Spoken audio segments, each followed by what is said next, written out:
Hey guys, alright, to continue the series, as I said, after I did the videos for the 2 to 3 week pack that you all see now, I said I'd do the 2 to 3 day, which I actually call my 5 day um, kit, and I would also do my EDC or everyday carry kit, and also show you the vest that goes um, usually with the 2 to 3 week kit, or obviously the 30-day kit that I haven't done yet. And being it's winter, the different changes and stuff like that that I go through every year. First, let me show you what, regardless of the kit that I take, and regardless how far I'm going or whatever, let me show you what I take with me um, when I'm on the road. Now, this is actually my everyday carry. It's Beretta PX4 Storm 9mm. It's got an integrated laser and white light.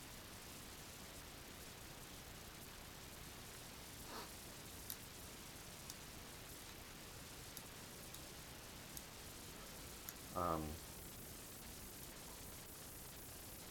and you notice I leave it on laser because I don't want to accidentally flash the white light if I'm moving in or trying to check something, that kind of thing. Let's see. And this I carry it on my hip. I don't like carrying on, a lot of people carry back hip. I guess maybe call it military or law enforcement training background and experience. I carry it on my right hip. And a couple different reasons I do it. One is comfort. Sitting in a chair with this on my back hip is not fun. It's not comfortable at all. The other reason I do it is on the right hip. One of the things that a lot of people that are not trained, they might have gone through the 8-hour course or 16-hour course or whatever and picked themselves up a gun, and now they carry every day, which is great. In my opinion, if you're going to carry a sidearm, you should at least have some training and knowledge on how to use the damn thing. But secondary to that, I think everybody should have some training on how to retain the thing. It is amazing how many people, think they know what they're doing, and I could walk up and take their weapon away and they wouldn't even know I had it. They have no idea how to retain it. And it's even harder to retain when you have it on your back hip. Somebody walks up behind you, starts yanking before you realize what's going on, and you've probably lost it. The nice thing about it being on your right hip is that your body's natural instinct, your natural reaction, if you've got something on your right hip, is, pull out a weapon to show you. Your body's natural reaction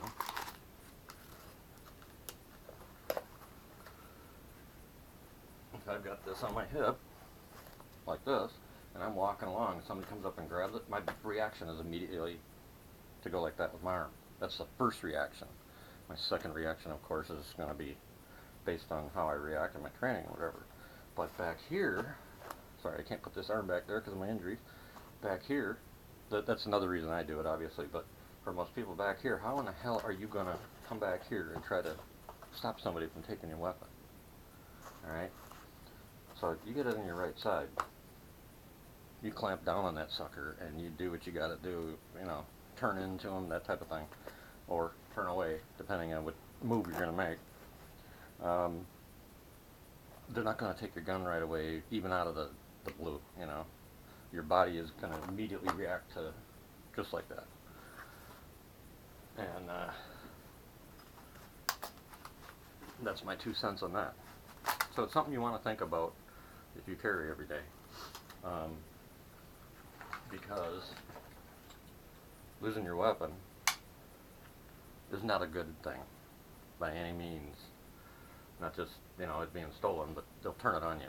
They'll use it against you, and you'll be screwed. Okay, so in my everyday kit, I have my sidearm, obviously. And here I also have this little doohickey, which has on the end a little compass, which is accurate. It doesn't look like much. You might think a punch hole or something, but it's not. What it is it has a little cotton and stuff, and I can put a little bit more in there actually.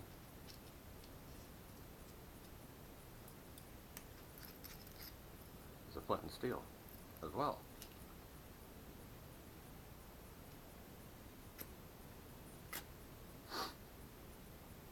And so I keep one of those handy. Again, the two most important things to survive are water and fire. And in order to purify water, you've got to have fire. So even in my EDC, I have one of those. And some people might say, well, why do you carry all this around? Well, I have my sidearm on my hip. I don't have my actual carry holster in here. I have an extra mag in it. It's a pancake style. And then I have a dual magazine pouch that carries on my other side that has an extra magazine as well as tactical light, which is why there's no tactical light in here. This goes along as backup and support. As you can see, I've got another Gerber. These are probably my favorite everyday carry blades. I've put these things through hell, and I haven't been able to break one yet. So I carry one of these every day in my pocket, and then I've got this backup in here. Can't have too many knives, as far as I'm concerned. Oh, screw it. In here are the extra batteries also for my tactical light.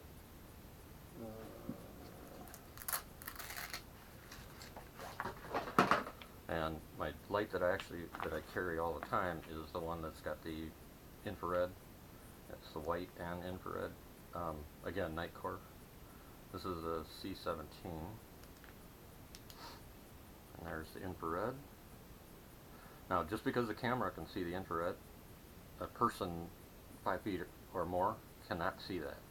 This can only be seen by night vision, which is why I carry it, because when I turn this on, my night vision goes out forever. And then, of course, you've got white on this one.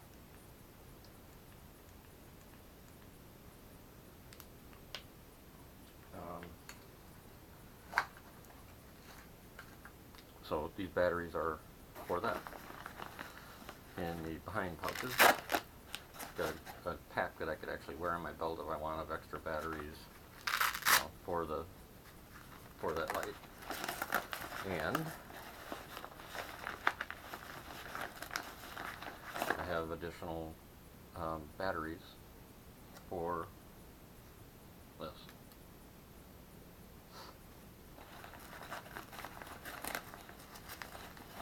And on this side, my little Max Dramo, hollow points, full metal jacket,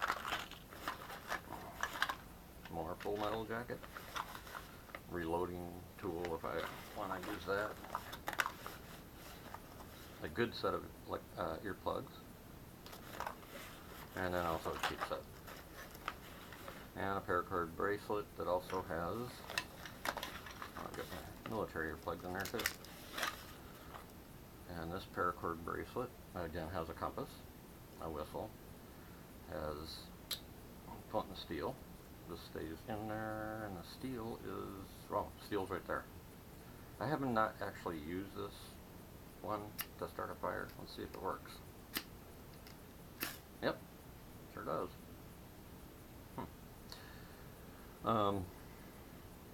And then you got the paracord, of course, and then inside there are little packets all the way through the paracord that have, I think there's some waterproof matches in there. I don't want to take it apart again. There's fishing line, a couple of hooks, and a couple other little things, all in these little white packets that go all the way through the paracord. Pretty cool idea for, something if you want to carry it every day. And I just figured, other than my watch, I don't like wearing anything else on me, so I throw it in here. You know, and keep in mind, I'm also, one of the things I never said during the 2 to 3 week pack videos, one of the things I never mentioned was that when I pack stuff, I talked about redundancy. Well, in some of the cases, that redundant is 2 or 3 of the items. But what I forgot to mention is the redundancy is not just for me. But it's for anybody that might be with me. So if it be my wife, or if it be a friend, or let's say I'm on my own and I'm on the way home, and I run into somebody that I end up trusting and whatever, and they don't have any gear, well, I've got it with me. The other point is that if I am out and about and something happens, even with all the redundant gear, at the very least, I'll be able to pick and choose what I take with me. So while it may be really hard to leave some of that stuff behind, I'd rather have it and have to leave it behind than not have it at all. So by being redundant, by adding extra stuff, you know, it's also possible I forgot something. Like, you know, I don't know, whatever. And by doing this redundant for everything, it's entirely possible something I forgot in one kit or one pack, I remember to put in the redundant stuff that I threw in there, and so I'll end up having it. So keep that in mind, that while I could get rid of some of the redundancy and add more other things, I prefer to go to redundancy on the most important stuff, you know, not only for my own use, but just in case somebody's with me.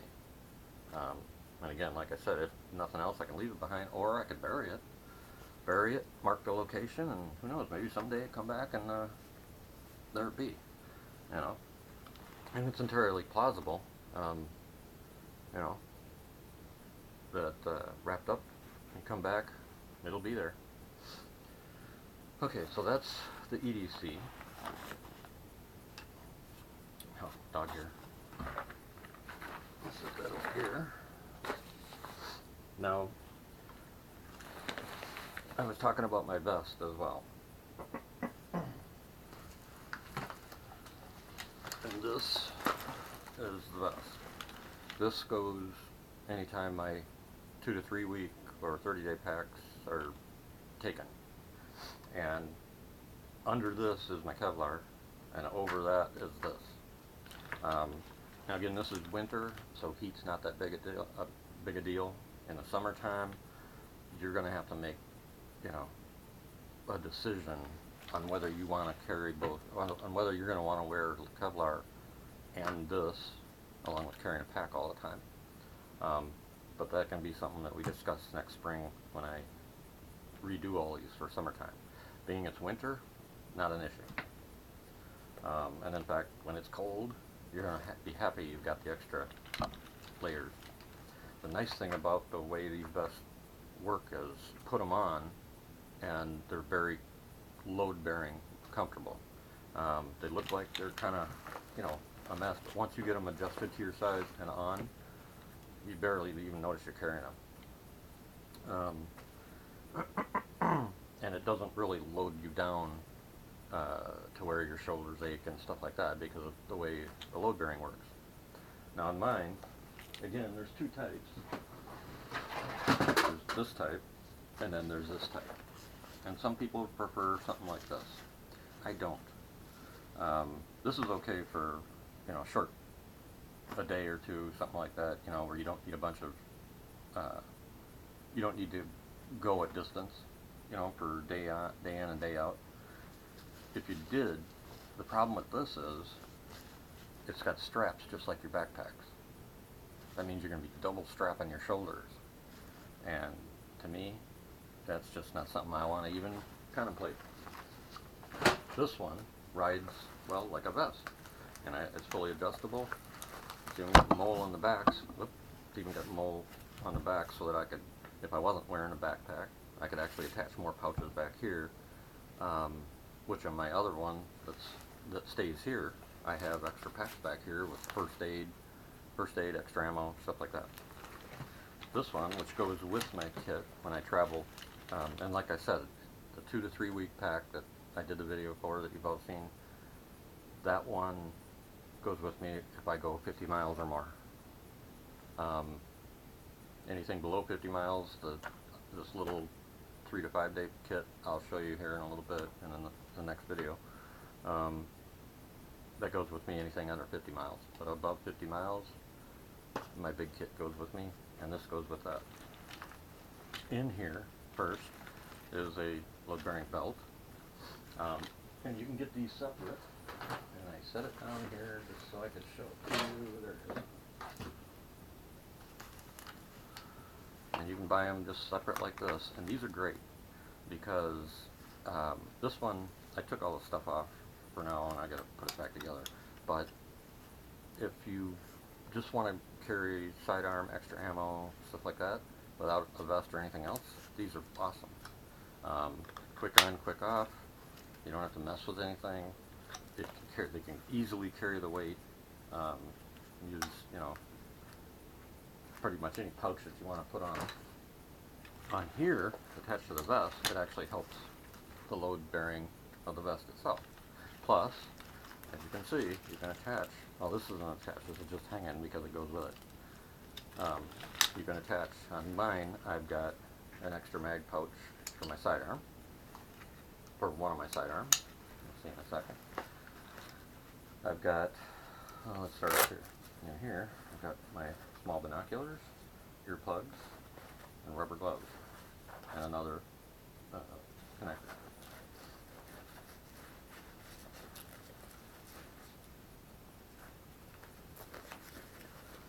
Next to that are my mags. Now, I've got 2 different types of mags, alright?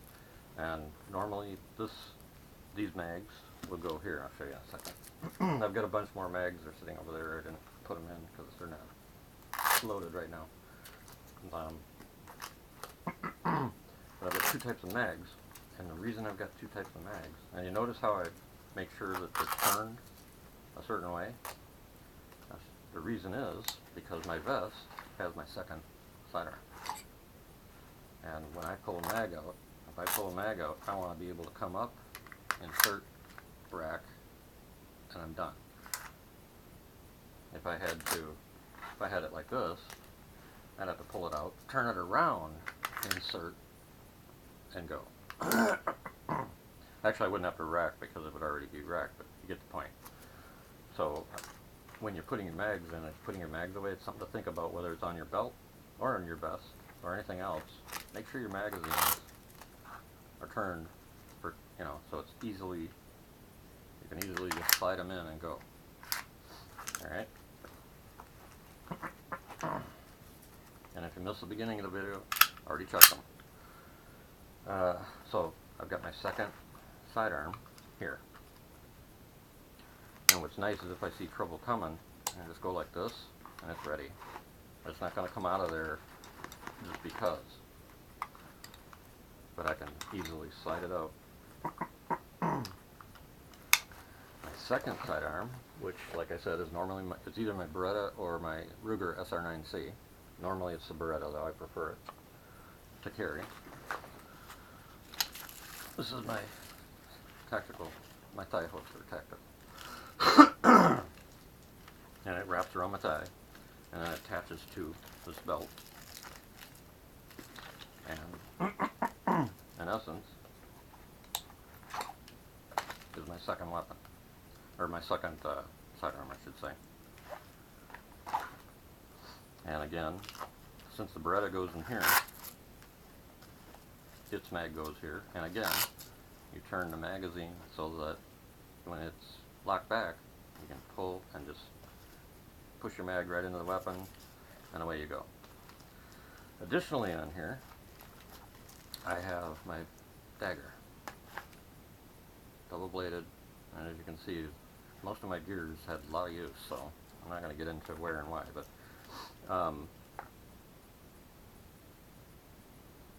for me, this position is absolutely perfect for when I've had to use the dagger.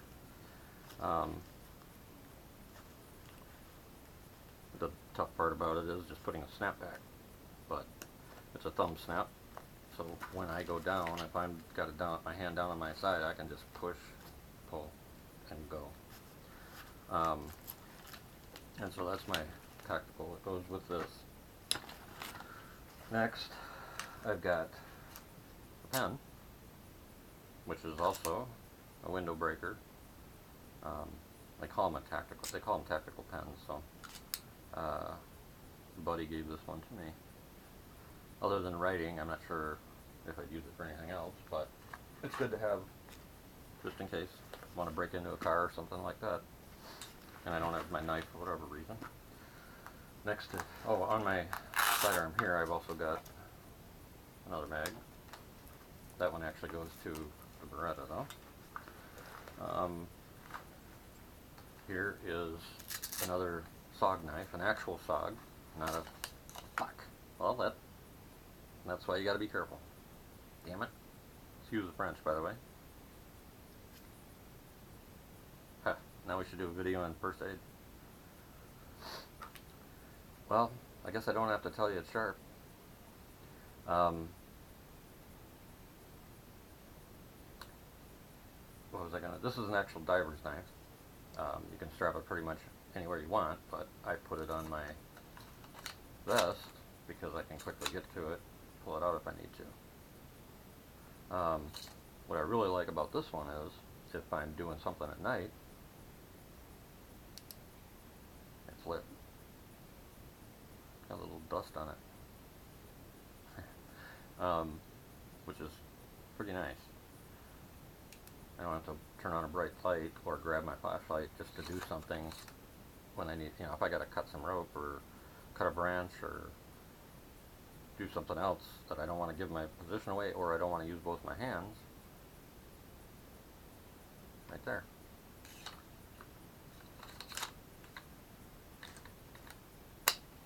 Let's see how that clicks in there. That's why I cut myself.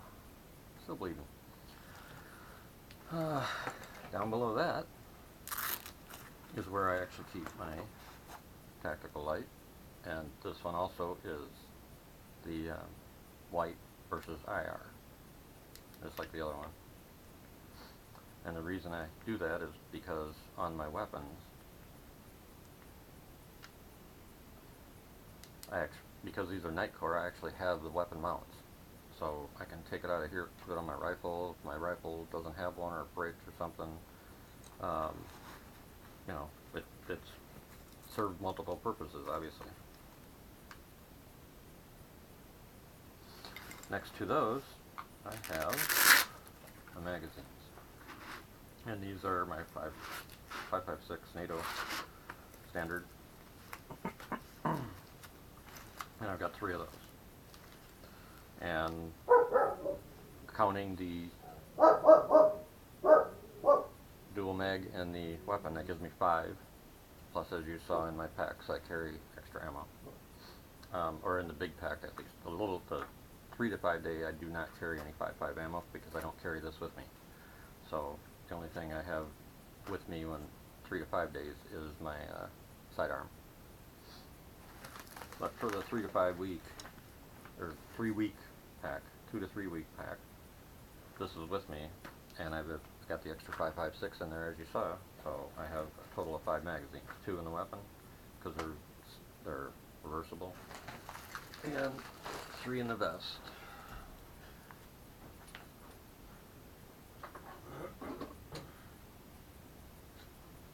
Now I was saying the reversibles. And these are my ready mags. One side is Full Metal Jacket, and the other side is Hollow Point. And I can tell by the color which one's which. And this goes wherever my rifle goes with me, so those are the other 5. And the nice thing about this setup with the vest and stuff, I don't have to attach it to my pack. So if I need to go and still have some gear, throw on the vest and go, and leave the pack behind. But still, have some firepower.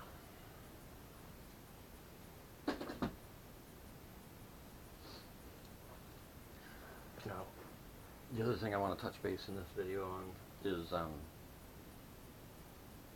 I'd done a couple of articles on different knives, blades, stuff like that, and I'll just show you some of the ones that I use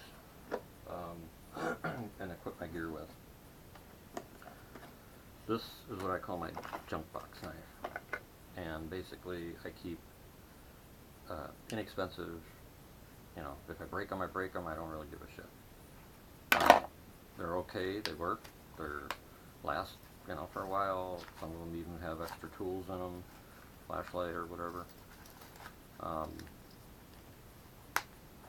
But they're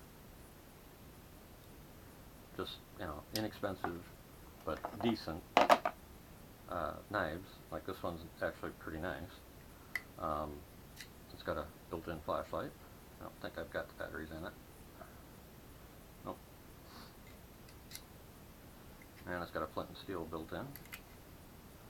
And a cutting blade, window breaker, let's see, bottle opener, and I'm bleeding again, damn it. Bottle opener, the blade, mini saw. Well, I'm bleeding all over the place. Guess I should go put a band-aid on it. You know, so it's an inexpensive knife, but it's not too bad a knife. I've got another one that I have on my desk that I use all the time. And big honking one. Although I do know the blades on this, if you put weight, if you put a lot of cranking pressure on them, they will snap. But if you're not, you know, if you're not yanking on it like a crowbar, these are pretty good too. They're just big. Window breaker, seatbelt cutter. And believe it or not, this used to be full. So I go through knives like, well, as you can see. Someday I'll have to buy a bunch more and fill it back up. And it's funny because some of my really good knives I actually found when I was replenishing what I call the junk box. Turned out the knives I bought turned out to be really nice, solid, stayed sharp, blades didn't break, and it ended up in the other category. So, and as you know, the other category includes my Gerber and some others that I'll show you in a little bit there. And then I have my good knives. And I'm bringing this up because it is something that you need to have in your gear. You need to have enough gear and equipment for not just yourself, but for whoever might be with you, but also gear that is solid and will get you through. If you just buy cheapo everything, it's not going to last, and that could cost you your life. So I also invest in a few nicer things. For example, I like the MTech brand. You saw this one in the, well, actually it's over here because I've got multiple. I like this tactical knife just because, but it's also a hell of a nice blade. And in it, I have the extra matches, the Doan fire starter, and the nice thing is I can put it on my belt, or this one also can leg strap. I'm not sure where I got this, to be honest with you, but as you can see, it's a multi-blade big ass knife. Now if I had to do something with it, pretty much the size of a damn machete.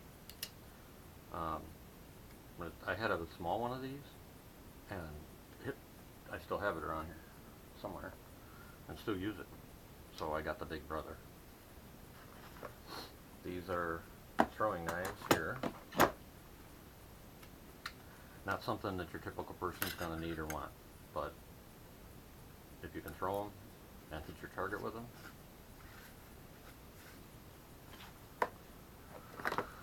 This is one brand from Gerber that I really like. And it's one of there's two that I carry on a daily basis, depending on whatever I feel like, kind of like watches. I'll switch them depending on my mood. This is one set that I'll carry. I really like this set because it's dual bladed, so I got the small blade in it,